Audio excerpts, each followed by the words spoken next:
Welcome to the Philadelphia Sports Table Podcast Show, the longest running weekly Philly sports podcast show in the world. 12 and a half years strong. Got a great show coming your way this week. I'm Jeff Warren, here with my buddy Eric Leonard, better known as Edgecombe Stan. We got the Thanksgiving tradition in our midst here as we're recording this Wednesday night. I love Thanksgiving, buddy. It is it's my favorite holiday of the year. Food, family, football. I love it. I absolutely do, man. It's not even close. It's the best holiday of the year. Christmas is a pain in the ass.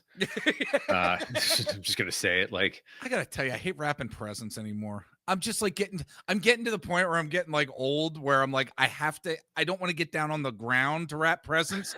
I need to be like on my counter, like the kitchen counter, wrapping presents. You need a workbench in your garage, yes, just to wrap gifts. Yeah, the nice thing, we don't really do a ton of presents, so my kids are older too, so it's like, yeah, here's your bike, nothing on it, just here's your fucking bike. You already know what you're getting anay, so right. There's like a blanket on it or something like that. They take the blanket off. No, not even just that. A bike? Okay. we wrap our dogs gifts. That's pretty much it. Yeah, because it's fun to try and watch him try and open it. No, Thanksgiving is the best one. It's just by far, because you have the day off afterwards. We have another game Friday this year. Eagles, yes. Eagles.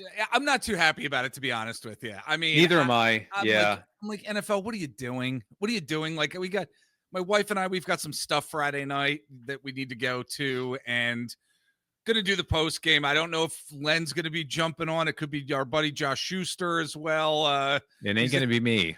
Got that right. Eric's been picking up the slack here. Freaking Len. I'm telling you right now. I'm like, do you think he could do the post-game show? And he's like, well, I'm going to be at my parents' for Thanksgiving. We're not going to be getting back till Friday. Not sure when. It's like, dude, can you just tell me yes or no? Like, do you know your schedule at all? Yeah, and whatever slack he drops, I pick up. So I have a death hatred for him right now. Yeah. But this is going to be a fun show. This is going to be a fun one here. You texted me Monday that Len's not doing the show, and I knew why, because we already talked. He's gallivanting around Norristown and King of Prussia. Yes. And I was like, you son of a bitch. I got to like prep some food. I got to do the show, but we have a really nice, easy show.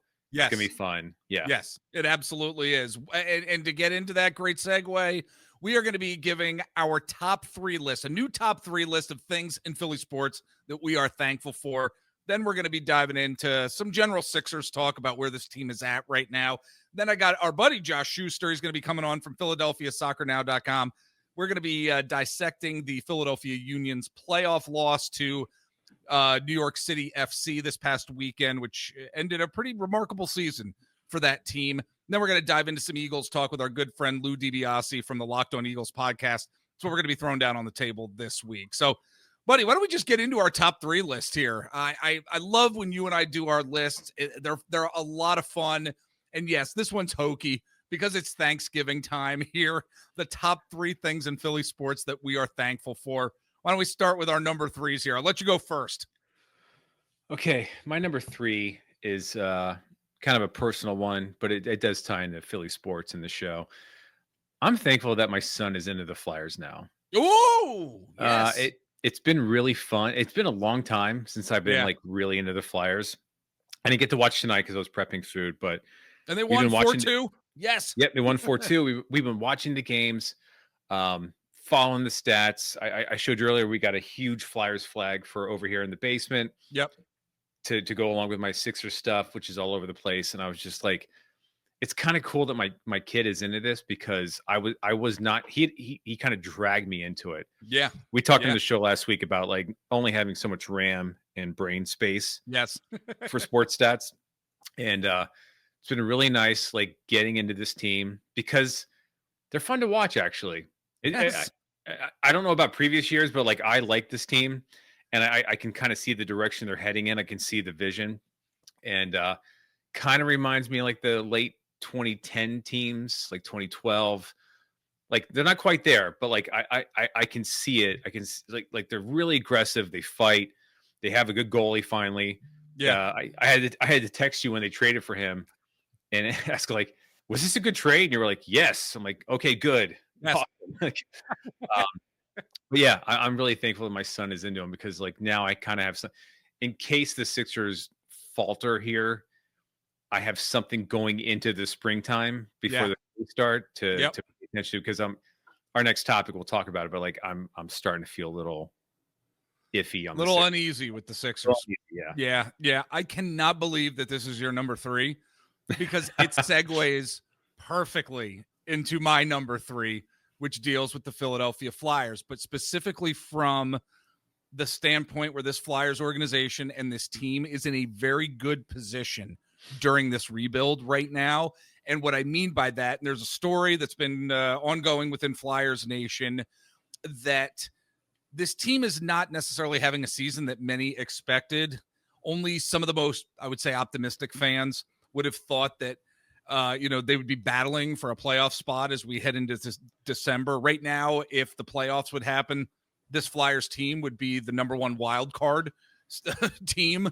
Like, not too many folks expected that. But in a report this past week, during a radio hit on Sportsnet, the fan hockey show, Elliot Friedman was kind of just going on and on about how the new NHL expansion team, the UHA Mammoth, they just started playing last year as an NHL team and organization. They are a team in one of those organizations that are looking for draft picks in the future, and they want possibly looking to deal some NHL-ready talent as they try to be more of a competitive team.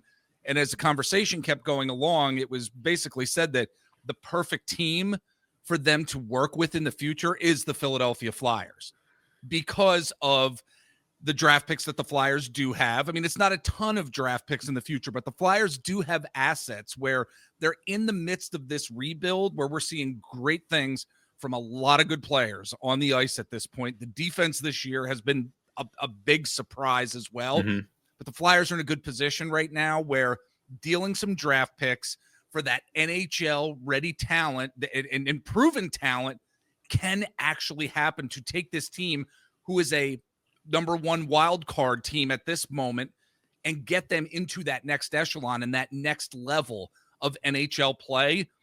Like it's a great position that the Flyers are in. And that's what I am so thankful for. This is years and years and years of us waiting for them to be in this position to really go for it. And Danny Briere, I got to tell you, the guy has made some really great decisions. I mean, this past summer, when they acquired Trevor Zegras from the Anaheim Ducks for a 2nd and a 4th round pick, and also Ryan Poehling as well.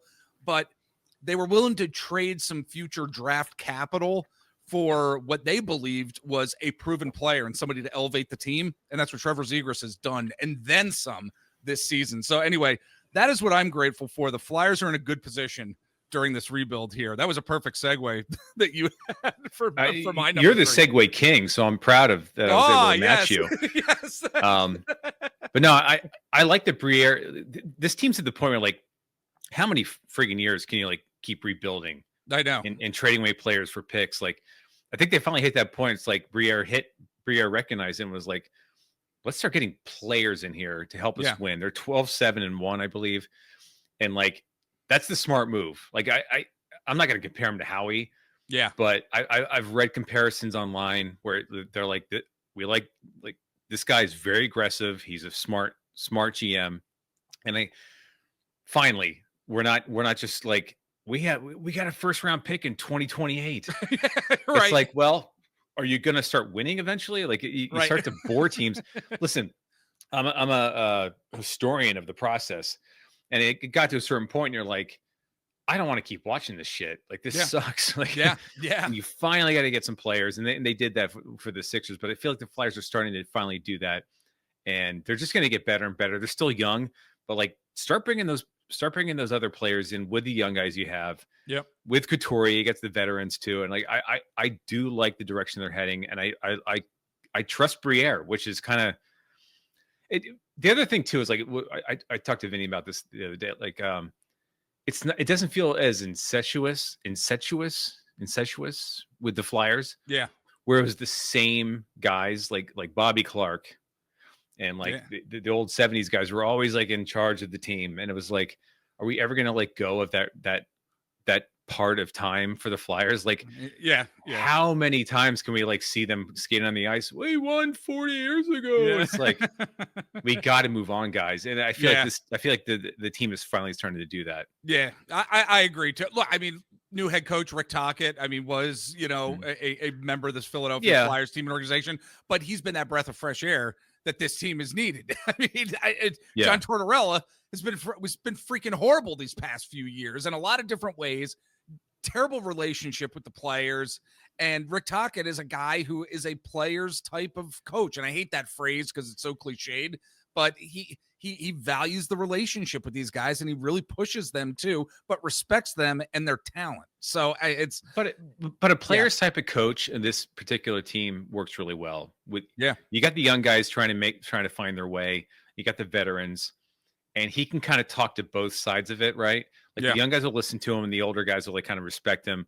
He's kind of the perfect coach right now. Now they might have to bring in a hard ass to finally win a cup, possibly. That's kind of the nature of sports and every sport, like with coach hirings. But like, they got the perfect guy right now, and they have the perfect GM. And I like I said, I see the vision. But it's like the first time in forever that I'm like, okay, the Flyers seem like they have their shit together. Yeah, absolutely. All right, man. What's your number 2 here for things we're most thankful for in the world of Philly sports? Well, I mean, it's the Eagles. Honestly, no, not just the Eagles. Sorry. Okay, I was gonna say the whole team at this point, or no, not the offense. Like the first half of the game this past Sunday, sure. But no, honestly, it's not just the Eagles defense, it's particular players. I'm a huge fan. I started watching the Eagles like religiously in like 85 about there. I started going to games with my dad on bus trips. Yeah. And always loved the defense because that was the best. Like Randall Cunningham was great. I love Keith Byers, Anthony Toney, but like, come on, the defense was like the whole thing. Yeah. Always loved great cornerbacks, Eric Allen. I loved Reggie White, Jerome Brown, Mike Pitts, Clyde Simmons on the other side. So I really very thankful for Quinyon Mitchell, who's probably my favorite Eagle right now. The guy is such a stud. What a great draft pick. Yep. He shuts wide receivers down. I know he gave up one to Pickens or CeeDee Lamb this past weekend, but just overall, he's one of the best corners already. And you just look at his PFF, his DVOA stats and stuff. He shuts wide receivers down. Him, Jalen Phillips, and the two tackles are just wrecking havoc. Nakobe Dean is great too. I just like that great attacking defense. Really thankful for it because our offense is like, we're starting to get there, right? Like we saw the first half against the Cowboys. Second half, they shit the bed. We talked about it on Sunday night. But the defense is absolutely keeping this team alive. Everyone's talking about the Rams right now. The Rams are the favorites. They should have beat the Eagles. Our defense is better than theirs. Yeah. And that defense has gotten to a point where it's like, we could probably ride them to the Super Bowl if we wanted to, or at least the NFC Championship game. Super thankful for not just like they're young too. Like that's the best part. They're not veterans. They're like one of the youngest defenses in the entire league at this point. And they're kicking ass. And that's my favorite type of football, especially with the Eagles. And I'm very thankful for Mitchell, Davis, Carter, and Phillips. Very fun to watch. Once again, perfect segue into my number 2. Folks, we did not go over this list with each other at all before we hit the record button. For me, it is the Eagles linebackers in particular, because with Zach Bond and Nakobe Dean, they each have 3 sacks so far this season. It's the first time since sacks became an official stat that 2 Eagles linebackers have each had 3 sacks in a consecutive season. In fact, the only other seasons where 2 Eagles linebackers had 3 or more sacks were 1990 with Seth Joyner and Jesse Small, 2001 Mike Caldwell and Jeremiah Trotter, and then 2013 Michael Kendricks and D'Amico Ryans. And then just the emergence of what, or I should say, who and what type of player Nakobe Dean has become, a guy who was just riddled with injuries during the first couple years of his tenure as an Eagle. And we're all saying, boy, how he reached for this guy who cannot stay healthy. not able to get on the field with his lower body injuries. And he had a sack in his third straight game this past week. And he became only the fourth Eagles linebacker with a sack in 3 consecutive games since Michael Kendricks back in 2015. The only other linebackers with a sack in 3 straight games as well, Seth Joyner, 1991, and William Thomas in 1993. Howie understanding how important the linebacker position is. I am so grateful for that, because it helps in other areas of the field, like you were just talking about with Quinyon Mitchell in the secondary, and also how they're able to utilize these guys, whether it's on various stunts as well, helping Jalen Carter maybe possibly getting off a double team, or Jordan Davis with Jalen Phillips as well. Now, they're like, this entire defense is now not only just predicated on what the defensive line is going to do, but what the linebackers are going to be able to do and contribute. Like, I'm so grateful for these Eagles linebackers, and that we actually have some powerhouses. Like, it's fun. It reminds me of the 90s, watching those powerhouse Eagles defenses, man. I'm not sure. Do you mention Byron Evans on that? I don't think I team? Mentioned Byron Evans, but I should have. One of my favorite linebackers from this team, or from like 89 to like 94, I think. Yeah, he was great. Here's a weird story, by the way, about Byron Evans. 8th grade, we had to do it in art. We had to do a project. We had to paint like a face. Yeah. And I decided to do Byron Evans' picture from like the 1989 Eagles handbook I bought at the game. I have no idea why. I need to see this picture. It's long gone. Painting. It's long gone, but I remember my teacher being like, okay. All right. Everyone was doing like famous people. I did Byron Evans. Byron Evans. You're all proud. Like, hey. I was such a dork for the Eagles back then. But no, and this is a team famously just that's never cared about the linebacker position, except for like a couple like years here and there. Yeah. Yeah. and what's funny is like when they cared about it, the team was really good. Yeah. But for years they didn't, and like right now they have a phenomenal linebacking unit. I think Zach Bond's better this year than last year. I think he is, which is like kind of hard to imagine. Yeah, he was awesome in that Dallas game. I still can't believe we lost that game. I know he's becoming the face of the defense. He really is, and we haven't had a linebacker like that in how long? It's crazy, and it's Bill Berge. Bill Berge, yeah. Yeah, like it's been a long time, yeah. Yes, absolutely, man. I'm thankful for it for sure. What's your number one, man? I think we may have the same one. This is easy. After last night's game where they lost by 41 points, the Sixers to the Magic, that was brutal to watch. I watched the whole thing. Why? Because I'm let me look at my back here. I'm a Sixers nerd. Yep. Watched it. Maxey played his ass off. McCain looked good, but the thing I'm most thankful for is just having V.J. Edgecombe on this team. Yeah, like you can actually see like you're going with V.J. I'm going with Tyrese. So okay, that's I'm actually going with Tyrese. So go ahead. Tyrese is kind of a given. I didn't think he'd be this good already. Like he's 25 years old and he's probably a top 10 player in the league right now, averaging 35, 36 points a game, which is just absurd. But if this could be a one-man team with Paul George sitting and McCain coming back and B just not playing, this could be a hideous 22-win team with Maxey just putting up a shit ton of points. Yeah. Yep. With the addition of Edgecombe, they got lucky to the 3rd pick and they picked the right guy. You can kind of, this team's fun to watch when he's on the floor. They're okay. They're fun to watch with Maxey, but with those two, you've got your 1-2 for the next however friggin' long you can think about it. Like they had Iverson and Stackhouse back in 96 when they first got Iverson, and that was fun to watch. But this is different. These two are just so athletic. They play well together. The kid understands the game perfectly, knows where to be on the court. And to luck out like the way they did and get him at 3, it just makes the future look so much more brighter. You got those albatross contracts on your neck right now with Embiid and Paul George, but at least you can be like, okay, when those come off the books, or at least when Paul George comes off the books, or if he can come back and play, I'm still positive about him. Honestly, Yeah. Embiid, I think, is just cooked.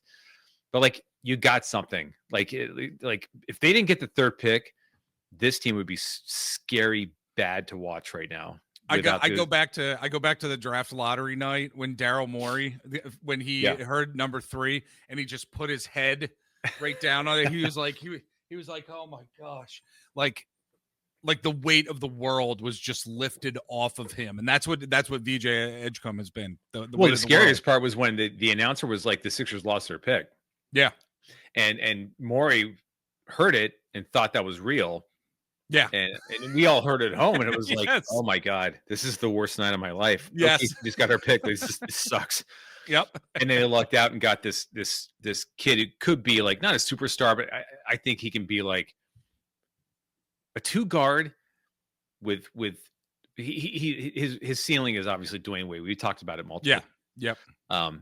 But to have him and Maxey at 20 and 25 years old, like you have something just like the Flyers have, young, athletic, like it's there. And it doesn't need to be a complete Bailey. Yes. And can you imagine this year watching Ace Bailey average 4 points, three rebounds a game, with Maxey scoring 40, and you're in the lottery. Like there's no, and you're like, what is going to happen with this team? Yeah. At least now you have something. Like we know, like down the road, like 2 years from now, Paul George comes off the books, you can sign somebody else, you can draft somebody else. But thank God you have something with the Sixers, because guess who has our pick in the first round? OKC. And they just won. They're like fucking 14-1. Yes, exactly. Look, my number 1 here is Tyrese Maxey. But to go with what you're saying, it doesn't have to be a rebuild in the future. Yeah. It's retooling, but it's not a rebuild. I mean, the Flyers have been rebuilding now, like we were talking about earlier. They've been rebuilding, and they're in a good spot, a good position with their rebuild. The Sixers do not have to rebuild, and it really is because of V.J. Edgecombe and my number 1 here on this list, and Tyrese Maxey. Because with Maxey, I think for me, I love that Maxey can be that beyond a reliable player nearly every night to just be entertaining for us, in an era where Joel Embiid's health status felt like it determined whether the Sixers were going to win or lose before tip-off even happened. It's like beyond refreshing to know that there is a player, a talent like him, this point guard that is going, and you mentioned it, like he's going to make his first All-NBA appearance this season, and he is, quote, the guy on this team right now. Never in a million years did I think 2 years ago that this kid would be in this position, that this 25-year-old would be in this position. Embiid and Paul George making over $100 million combined this season, rarely in the lineup. I know, it's crazy, I mean, the team's resources are poured into these 2 name brand players who have histories as elite scorers, but Tyrese Maxey has stepped into this new echelon of potential greatness.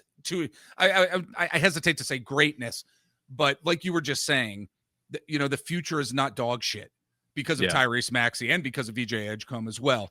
But there is hope for the future, and that's why he's number 1. I'm so grateful for Tyrese Maxey. Well, and here's the difference. Like, man, like number 1, I'm 49 years old, right? There was a point in time where my dad, like before the Phillies won the World Series in 08, right, was like, are they ever going to win? Yeah. They keep trying to rebuild. Like in the early 2000s. I'm with the Sixers at this point. Like, I don't know if I can handle another rebuild at 49 years old. Yeah.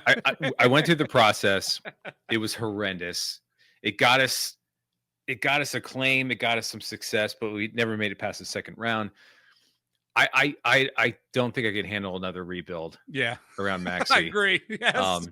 But on the other side, to give him kudos, like there was a point in time, like 2 years ago, it was like, could you win a title with him being your 3rd best player? Yeah. Last year, could you win him a title with him being your 2nd best player? Yeah. And this year, it's like, could you win a title with him being your best player? The answer is yes. Yes. Like that's that's how good he's gotten, and he's all the credit in the world to how hard he's worked. That 3-point step back shot he does from like 5 feet behind 3-point line is know. insane. I don't. And thank you, James Harden, by the way. Like he was Yes. on the Sixers. Like he talks about him like that he was such a mentor and taught him that move and like how to perfect it. And he really has. Like he has perfected it even beyond Harden. Yep. Who like it's kind of his bread and butter. But the great thing about him is like Harden can get to the lane, but Maxey, his broad shoulders, is so goddamn quick. Harden was quick too, but not as quick as Maxey. But like Right. he can do the step back, fake three, go to the rim, and it's so goddamn fast. And to have VJ coming off out of the corner for a possible dunk, like on the like, they have something there. Thank God, because I'm thankful for that. Because like I said, I'm getting old. I can't do another process. No fucking way. What a great list, a fantastic list. And we are going to take a break here. But if you're watching on YouTube, like and subscribe to us. Hit the bell to be notified when we post new videos. But again, share the Philadelphia Sports Table podcast show with your friends and families who are Philly sports fans. Watch us on YouTube here, subscribe, and we're also on various social media sites. Just search out the Philadelphia Sports Table. You can search out Eric and myself. We are going to take a break. When we get back, we're going to dive in a little bit more Sixers talk, just a little bit more before we get to some of our other discussions, Philadelphia Union and Philadelphia Eagles. Stick with us. All right, we are back, and we're going to dive into some brief Sixers talk here before, Eric, before I let you go.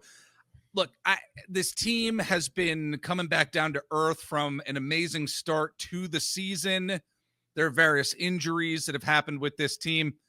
Embiid, Paul George, still, things are just up in the air with them. I got to tell you, though, I'm very concerned about, we were just talking about Tyrese Maxey, how we are grateful for him, grateful for VJ as well. But with Tyrese Maxey, at this point in time, trotting him out for 30-plus minutes, basically per game or 40 minutes, I should say, 40 minutes per game, 30. What am I talking about? 40 minutes per game, basically, at this point. I'm getting really concerned with it. He's leading the league in total minutes played and minutes per game. Again, 40 minutes. Nick Nurse and the Sixers are going to run this dude into the ground early where, who knows what we're going to see from Tyrese Maxey maybe in February and March, but they're really kicking the shit out of him, and I'm kind of concerned about it at this point. I don't know. Are you concerned at all about the minutes that he's playing? It's fun to watch him, but I'm kind of concerned. Tremendously concerned. Yeah, it's he's your best player, and there is, besides him being like super athletic and the way he plays, like it could lead to injury the way he plays sometimes when he goes to the rim, and the fact that Edgecombe is also like. The fact that Edgecombe is also playing like 38 to 40 minutes is very concerning too. That is too, yes. Because he takes a lot of pressure off Maxey when he does play. It just goes it goes right to the heart of like George and Embiid not playing, putting all this pressure on this kid he is playoff ready. He's ready to win a championship, but he does not have the tools around him yet. Yeah. So you got to balance that with like, how hard do you want him to play, and do you want to win, right? Yeah. Because he has nothing around him. Like last night was a joke. Like I was so annoyed. I'm just like, once they went down by like 25, I'm like, just sit Maxey for the game. Like don't bother, because like no need to keep him out there.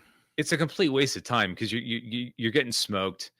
And I mean, I like the other pieces around him. Like last night, they tried hard, but like it was a complete loss all over the board. It was just like you had no shot.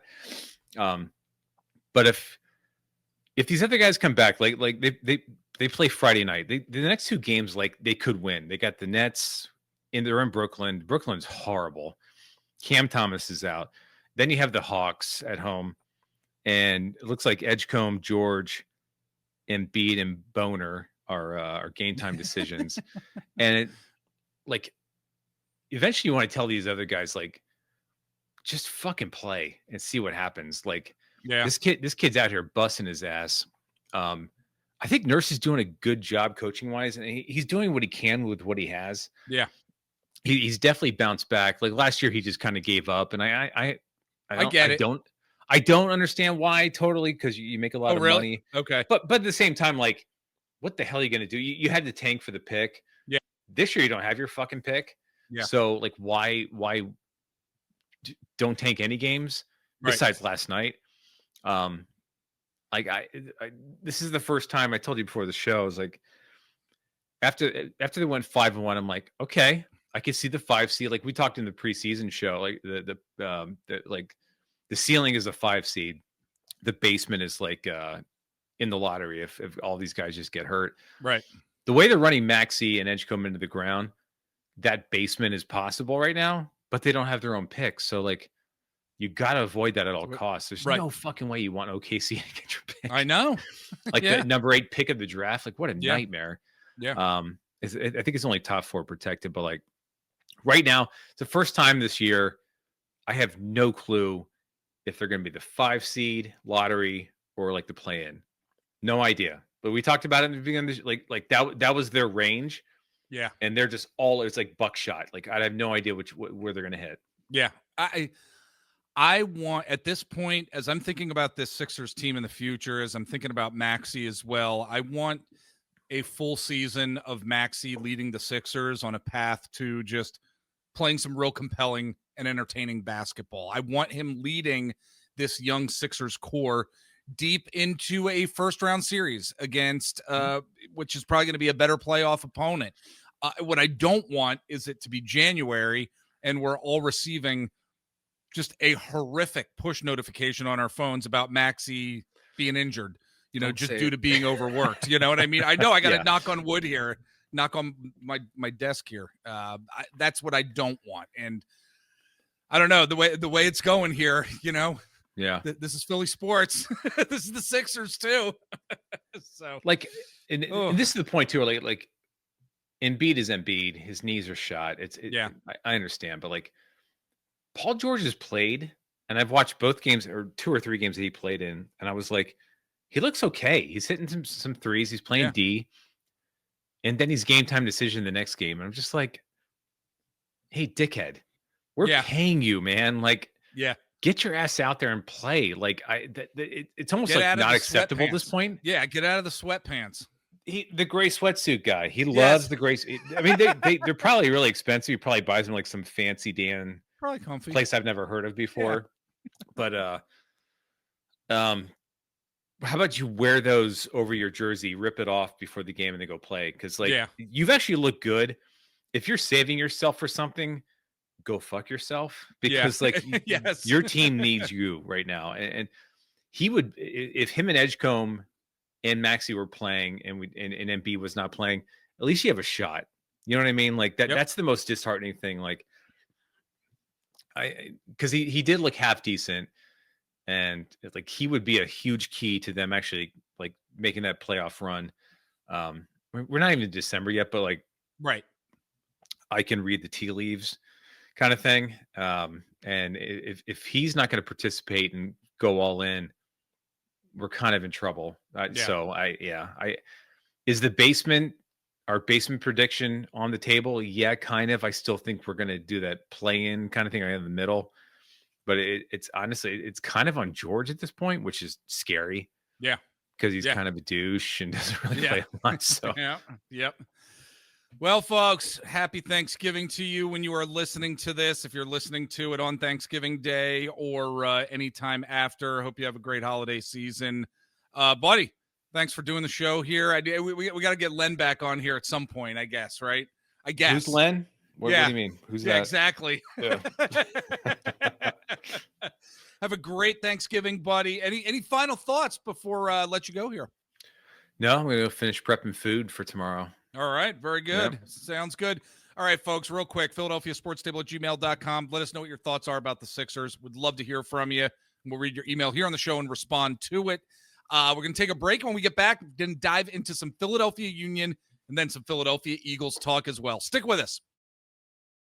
All right, now we got to get into this Philadelphia Union team. We have one of our awesome guests, our first guest this week on the show from PhiladelphiaSoccerNow.com to dive into the disappointing end to the Philadelphia Union season, as well as another story that we're going to be diving into with regard to the Union staff and personnel.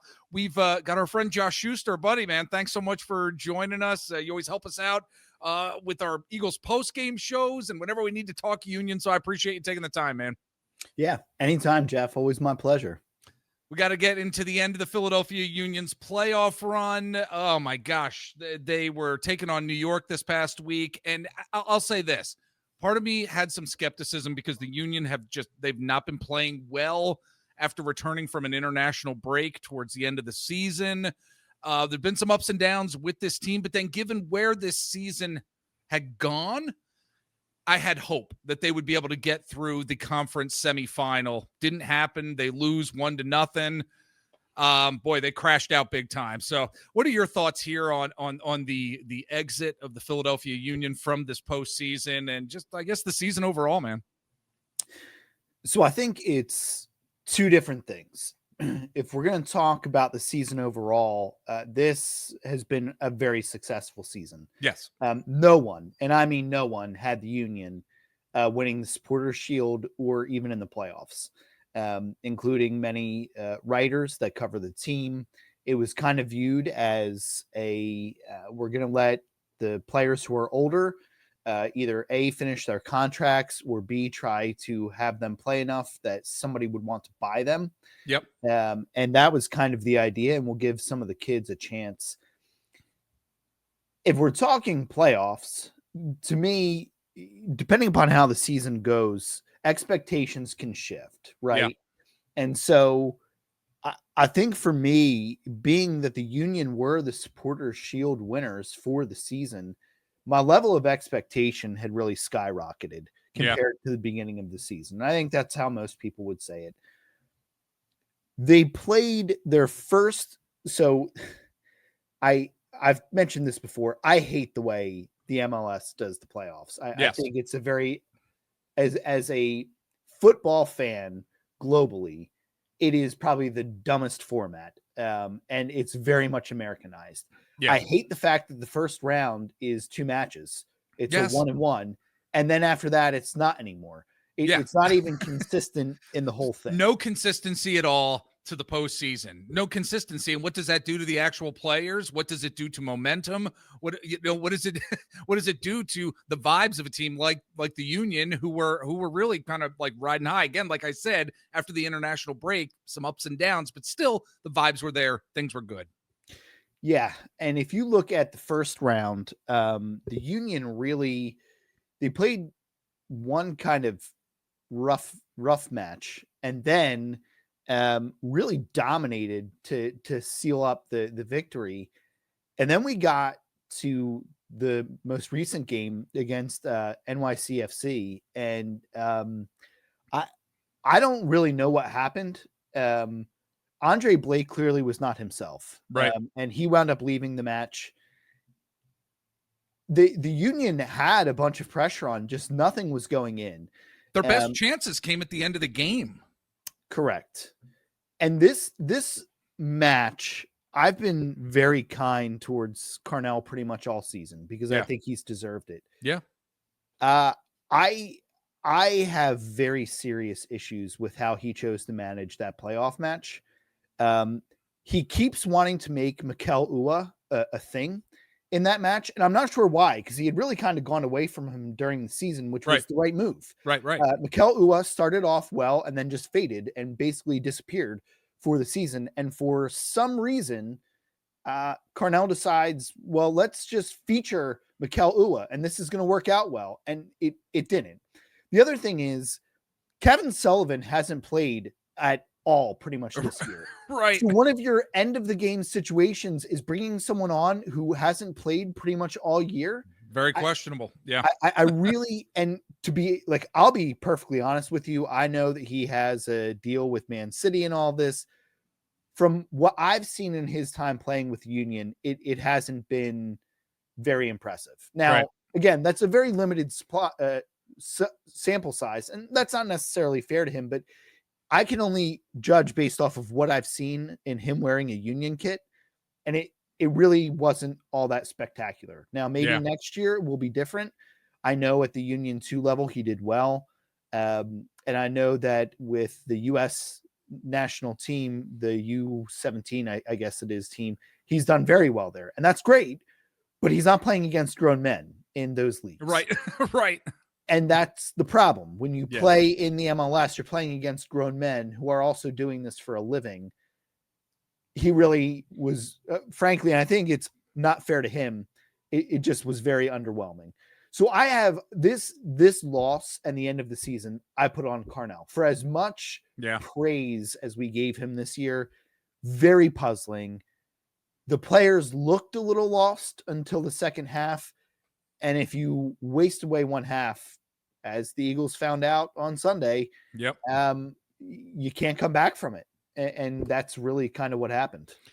Let us know what you're thinking about the end of the Union season. Philadelphia Sports Table at gmail.com. Love to read your email here on the show and respond to it. Josh, I definitely want to have you on the show at some point in the future where we can talk more about where the Union go from here, what the expectations may be for the 2026 season. But, buddy, before I let you go, we need to talk about a story coming out of the Philadelphia Union that really, I think, sent somewhat of a shockwave, through the MLS world and, of course, through the front offices of the Philadelphia Union. And that is the fact that Ernst Tanner, the sporting director, has been placed on administrative leave after Major League Soccer reopened its investigation into alleged misconduct by him in the Union front office. Now, what does that misconduct consist of?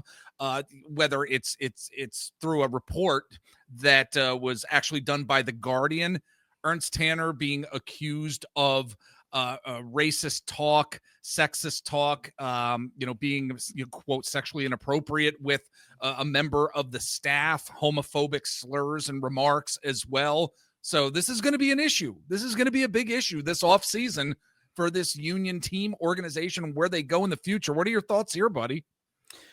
So the first thing I want to say is I'm going to reference the article from The Guardian by Pablo Iglesias Maher. Yep. And I want to make sure that I make this abundantly clear. Pablo is very well respected. Yes. This is not an individual that, is, Billy Bob, sitting on the sofa in his mom's basement.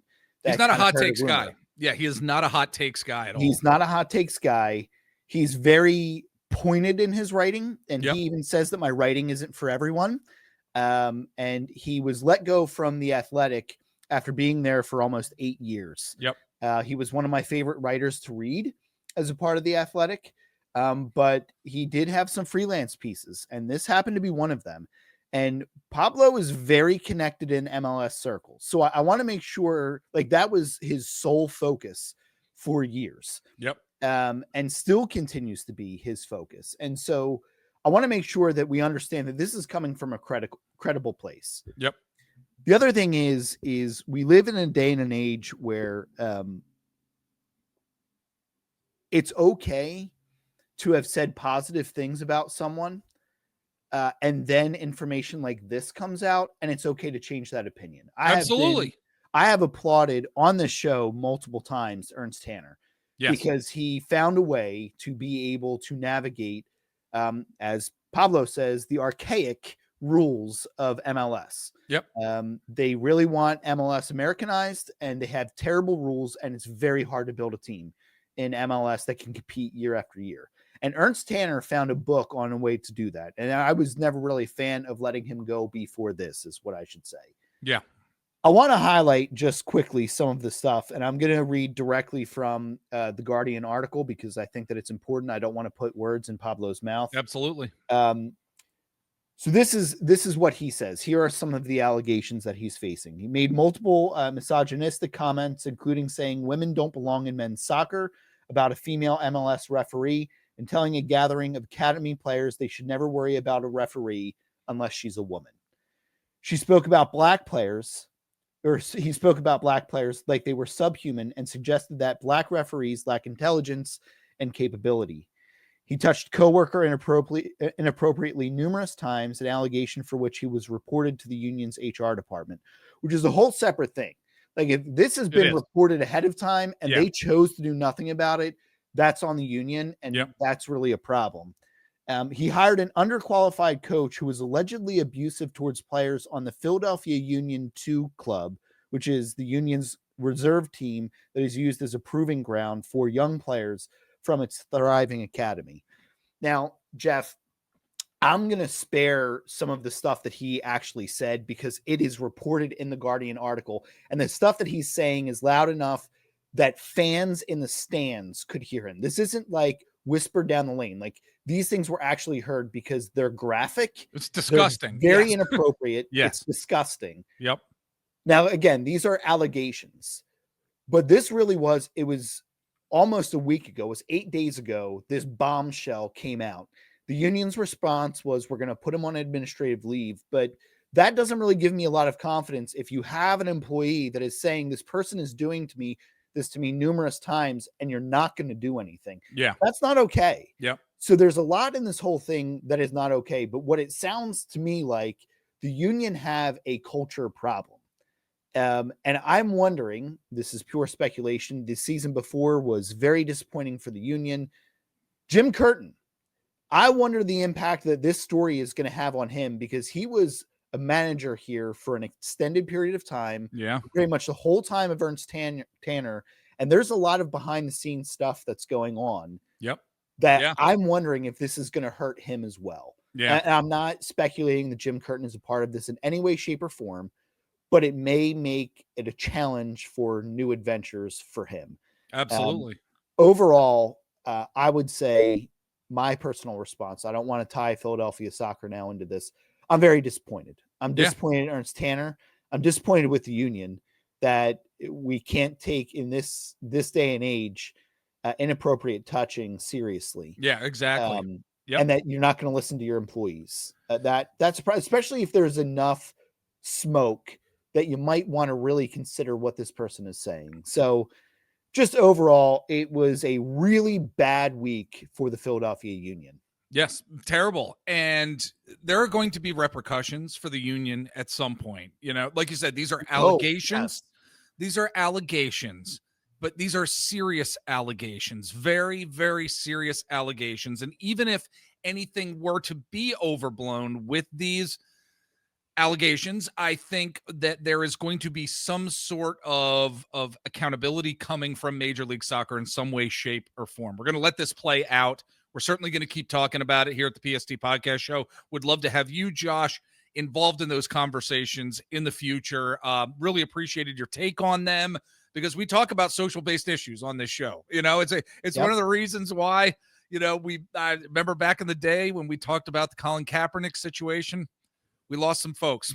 We lost some listeners, and I really don't care, because sometimes social-based issues come into sports. And when they do, when they are important to us here at this podcast platform, we want to discuss them. We want to dive into them. I appreciate you, my friend. I do. Thank you so much for taking the time here. Let's talk again at some point down the road. Hey, hopefully I'll see you doing an Eagles postgame show at some point here down the road as well. All right. Sounds good. Thank you, my friend. Again, folks, PhiladelphiaSoccerNow.com. Josh and his buddies over there doing a fantastic job. We're going to go to break, and when we get back, we're going to have a ton of Eagles talk. We're going to be diving into this team, the offense, the defense, and what we're going to be seeing from them in the future. Stick with us.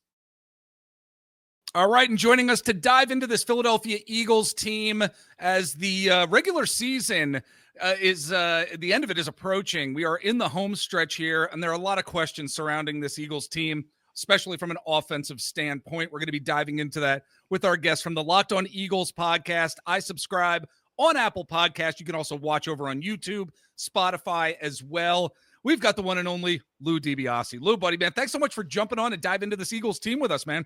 Yeah, absolutely, Jeff. I was telling you before the show, this season has very similar vibes to 2018, 2023. It's like they're winning games, but it feels very rocky. And that's just the reality of a post-Super Bowl season, I feel like, in Philadelphia. Absolutely. And it's so bizarre. I have other friends who are fans of other teams, specifically like the New York Jets. And they're like, guys, I don't want to hear anything from you. I don't want to hear it. You're 8-3. Yeah, things may not be clicking on all cylinders, but you're not an absolute mess and a dumpster fire. But I think what's important to realize is that as fans, we've come to expect a certain degree and level of football being played with this organization because of what the culture has been over these past few seasons, for sure. But we got to get into this offense. I mean, that is the narrative that it's the main narrative that we are hearing from this Philadelphia Eagles, I should say media market in various ways. Various podcasts have been talking about it, media personalities too, and rightfully so.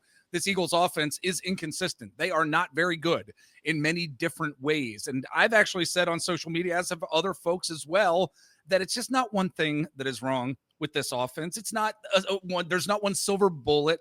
It's a number of variables, whether we're talking about the coaching, the play design, player depth, there's injuries on the offensive line. So, Lou, let's get into this conversation about the offense here. Let's kind of get this out of the way because it's been dissected so much out there, but it's important to talk about it.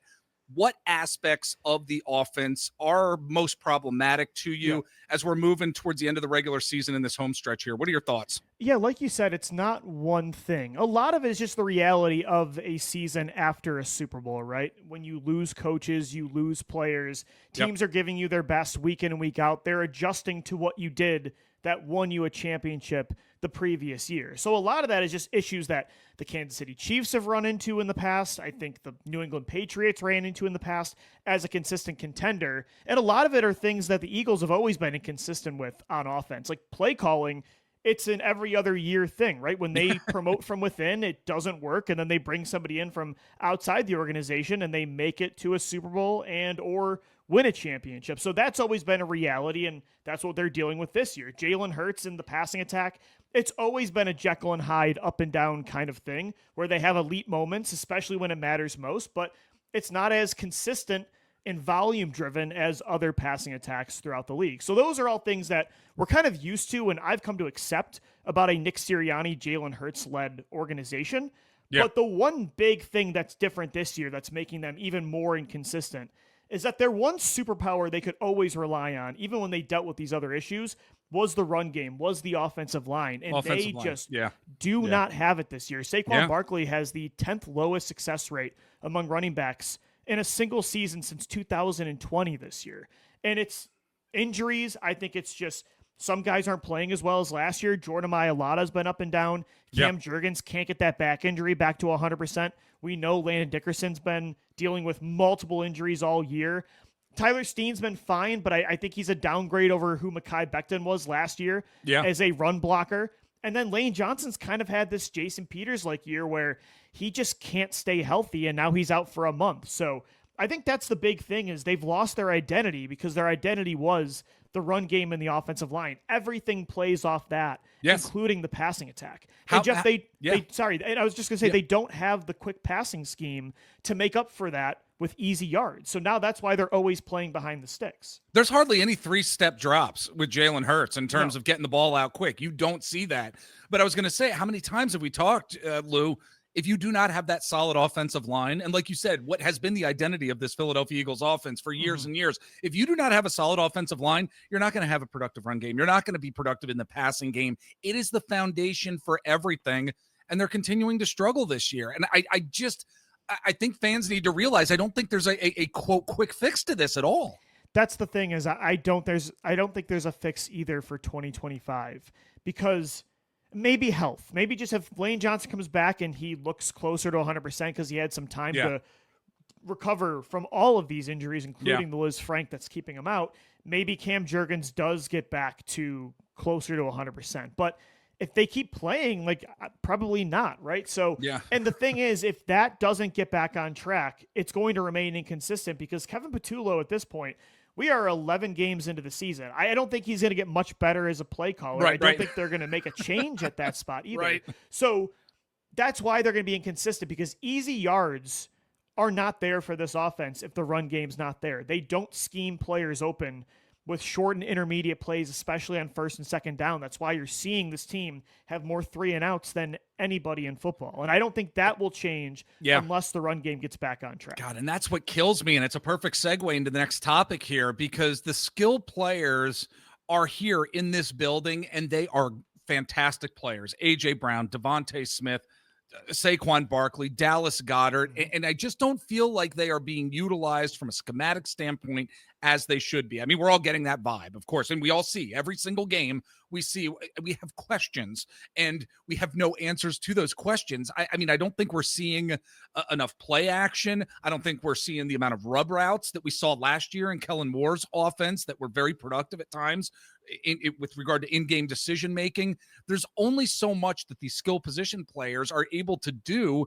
when the scheme isn't necessarily beneficial for them in an overall picture. I mean, am I correct in thinking that? I mean, what are your thoughts here? No, for sure. I mean, even when they do things that scheme players open, like I loved how they used A.J. Brown in the first half against Dallas. They played him in the slot more and reduced splits. So, a lot of the times when you just put him on the boundary, he's at mercy of the sidelines and he can only get open one way. Whereas when you reduce the split, when you put him in the slot, now he's got option routes. Like he's got two ways to go, and he dominated that entire game, including the first half. They used him on crossers, mesh concepts over the middle of the field, and then it just goes away. It's almost like Patullo feels like if he continues to use those kinds of things that work, they're going to stop working and he has nothing else to go off of. So he's saving these plays for, I'm not sure when, but he needs to start using them now. So they just don't get these guys opportunities to make plays in the open field, like run after the catch ability. Like you don't see that. The screen game is non-existent in this offense, which is crazy to me considering the weapons they have. So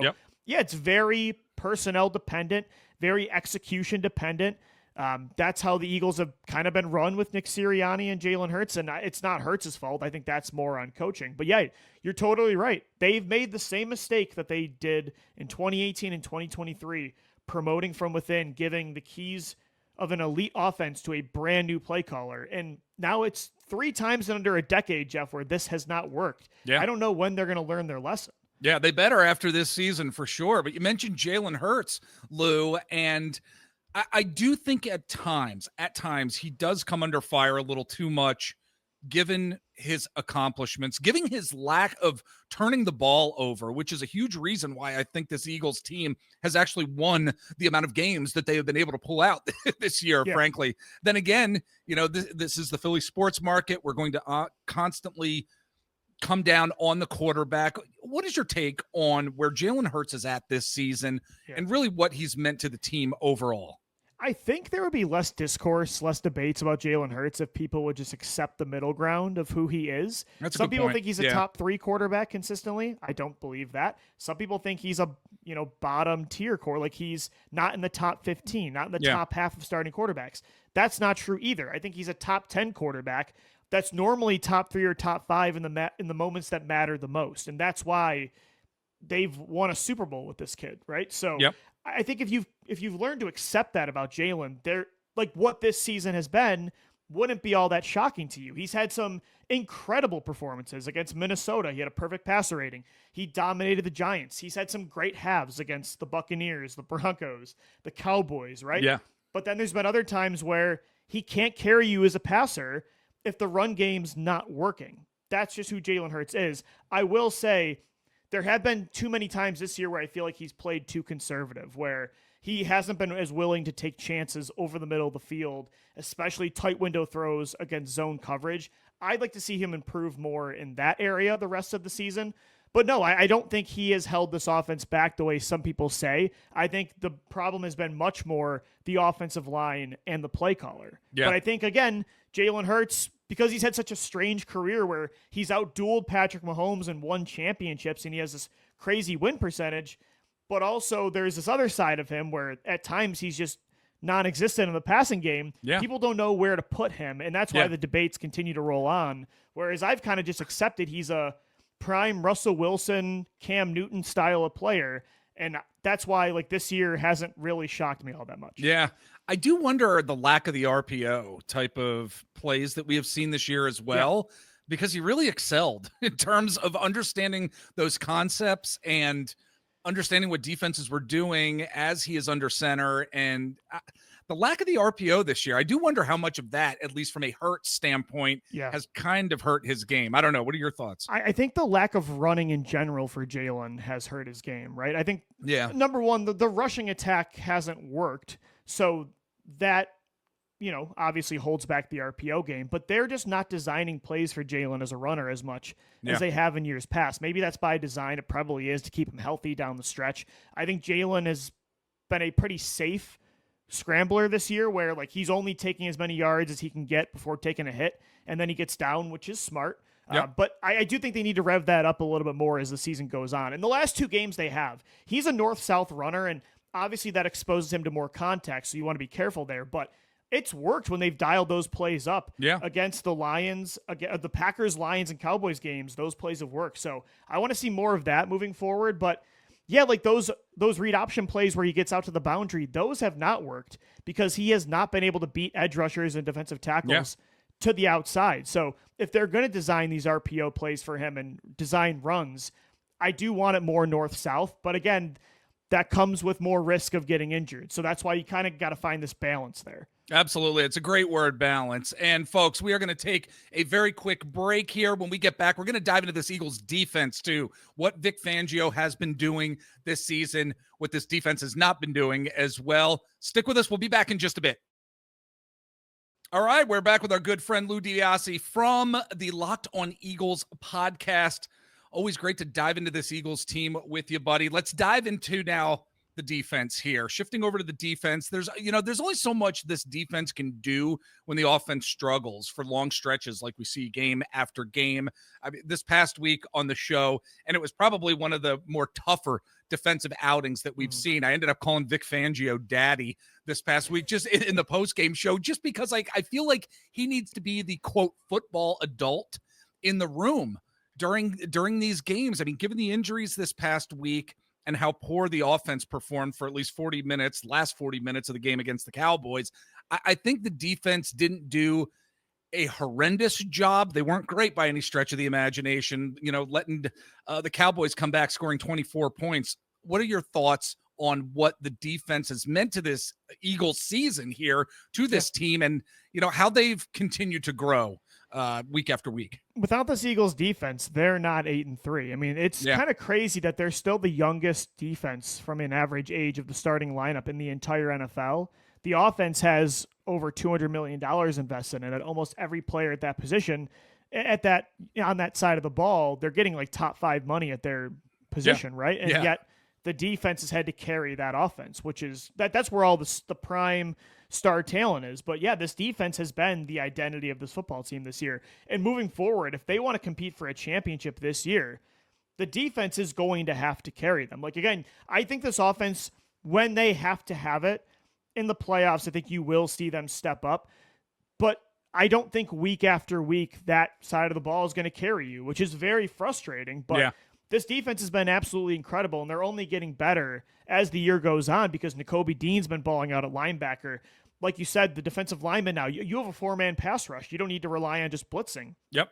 Quinyon Mitchell's having an all-pro season. I think Adoree Jackson's even gotten better as the year has gone on. So past few weeks, yes. Yeah. Yes. Hopefully, he's going to miss this game with a concussion, but Adoree moving forward doesn't look like a liability. So, yeah, I mean, if they want to compete for a championship this year, like we said, don't think the offense is going to get much better this year, much more consistent. It's going to be up to the defense to be the one that is the week in and week out thing that you can rely on. Yeah, we're seeing this defense grow like we're talking about here, but there still are some weaknesses here. Perhaps it's the depth. I'm wondering, when you look at this defense, where's that weakness for you? And what should we be really honing in on as we are in the home stretch here with that defensive weakness? What are your thoughts here, Lou? Yeah, now I would still say it's that third cornerback spot. Like Adoree Jackson's been better, but he is still the guy that I think if I'm a quarterback on the opposing offense, I'm picking on is how can I isolate number 8 or Keely Ringo this week against the Chicago Bears, or if it's Jacorian Bennett. Like that's still the weak link of this defense. Outside of that, I would say now that Drew Makuba is dealing with a fractured ankle and might not be back this year, that second safety spot with Sidney Brown, he's kind of a reckless player. It's going to be rough, man. He's a fun player to watch. He can really lay the lumber. He's got big-time hit power, but he can be reckless and at times miss tackles. So that'll be something to watch, too. I think it's that safety and cornerback spot. Now the Makuba's hurt and Adoree Jackson's hurt. It's like our offense is going to try to pick on those two spots. That'll be interesting to watch. Well, Lou, before I let you leave, buddy, and always appreciate you taking the time to jump on here. We talk about confidence a lot on this podcast about various Philly sports teams, whether it's confidence in the Phillies, the Sixers, Flyers, the Union, and now with this Philadelphia Eagles team. Again, this team that is 8-3. They are not by any stretch a terrible team. A lot of question marks, a lot of frustration with the fan base as we talked about the offense. But I'm wondering, on a scale of 1 to 10, 0 being no confidence at all, 10 being all the confidence in the world, how confident are you in the Eagles being able to really right the ship here this regular season in the home stretch with all the challenges we've seen? Where would you rate it between 0 and 10, and why? So I would say I'm at like a 7, because the thing is they're 8-3. They've beaten pretty much every good NFC. They've beaten every top tier NFC contender that they've had to play this year. So when you put that in perspective, like, although I don't think a lot of these things, especially on offense, are going to get better, even if it doesn't, this team has shown this year they are still capable of beating every team in the conference you might need to beat to get back to the Super Bowl. So I think there's a middle ground between, I don't think they're ever going to get back to this year the dominant offensive play of 2024 or like 2022. But I don't think a 2023 like collapse is coming either. I think they're going to compete for a Super Bowl. Now, could you make the argument the Rams might be the favorite now in this conference? I would listen to that. But the Eagles, to me, are still a top 3 team in the NFC. They have the most experience when it comes to playing in the playoffs, playing for championships. And ultimately, when you have that and you have this defense playing the way they are, you're still going to have a chance to win a title. And that's why I'm at a 7, because I don't think everything's going to improve the rest of the way, but it might not have to for them to still have a chance. So I'm kind of in the middle. I don't think everything is I don't think anything is necessarily imploding. That's the thing. No. It's like, do we see it getting better necessarily from an offensive standpoint? Not necessarily, but that doesn't mean things are going to completely implode. You just got to hope that. Because, like, Jeff, there's been some huge moments this year. Like, there's been a lot of low lows, but there's been high highs as well. You just got to bank on this experienced offense that's won a championship having their high moments when it matters most in the playoffs. So that's what you just got to bank on, and we'll see. Time will tell. He is Lou DiBiase from the Locked On Eagles podcast. Again, I subscribe on Apple Podcasts, and you need to check out everything they're doing over at Locked On Eagles on YouTube. They're on Spotify, all major podcasting platforms. My friend, it was great talking to you. Always enjoy our discussions, man. Come back. Join us down the road. I'd love to have you back on the show, my friend. Anytime, Jeff. We'll talk during the playoffs for sure.